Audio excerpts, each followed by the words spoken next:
안녕하세요, 여러분. 요즘에 아이가 밤마다 이불에 지도를 그리는 일이 반복되어서 마음이 복잡하신가요?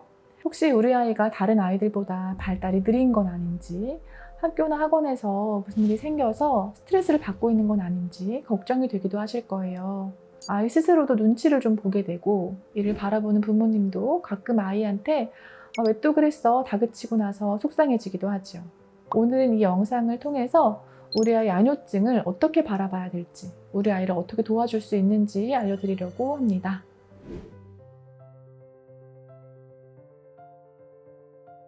우선 야뇨증, 즉 밤에 자는 동안에 무의식적으로 소변 보는 증상은 아이들한테 생각보다는 흔해요. 5세의 아이에서는 약 15에서 20%, 그리고 7세의 아이에서는 약 10% 정도가 야뇨증을 경험한다고 합니다. 대부분은 성장하면서 자연스럽게 사라지지만 6개월 이상 지속이 되거나 초등학교 입학 이후에도 계속되는 경우에는 고민이 많아지시죠.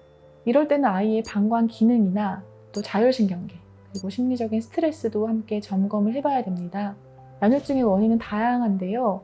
아이의 방광 조절 기능이 아직 미성숙하거나 또는 밤에 소변 생성량이 많아지는 경우, 또는 스트레스나 불안 또는 긴장감처럼 심리적인 요인도 원인이 될 수가 있어요. 특히 예민하고 좀 완벽주의적이거나 낮 동안에 긴장을 많이 하는 아이들한테 더 흔하게 나타날 수 있습니다.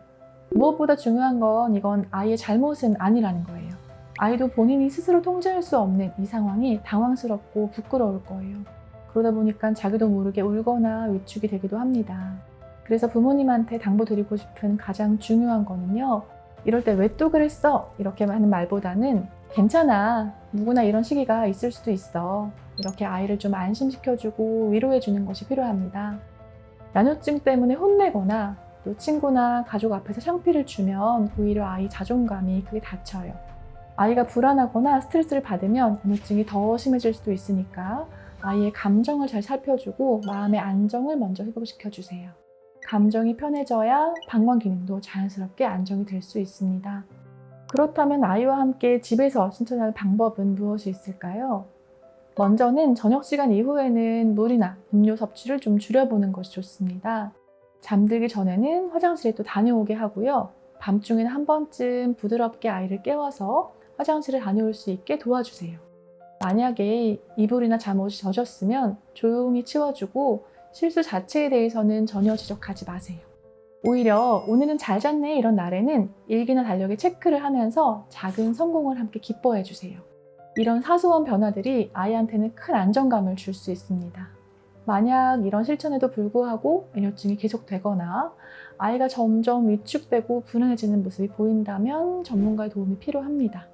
한음에서는 아이의 기질을 평가하는 TCI 검사와 또 자율신경계 검사, 또 뇌파 검사 등을 통해서 아이의 심리적인 긴장도, 또 방광 조절 기능을 객관적으로 파악해 볼 수가 있어요.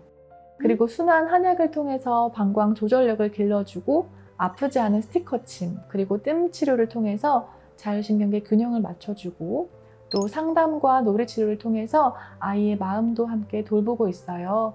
무엇보다 부모님과의 상담도 함께 진행이 되기 때문에 가정에서 아이를 어떻게 도와줄 수 있을지 함께 고민하고 안내해드립니다. 야뇨증은 아이도 부모님도 서로 민감해질 수밖에 없는 문제입니다. 하지만 조급해하거나 부끄러워하지는 마세요. 야뇨증이 나아지는 과정은 오히려 아이를 더 깊이 이해하고 관계가 더욱 단단해질 수 있는 기회가 되기도 하니까요.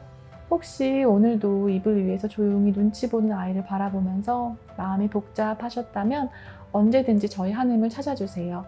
아이와 부모님 모두 안심하고 잠들 수 있도록 저희가 도와드리겠습니다. 감사합니다. 한음 한방신경정신과였습니다.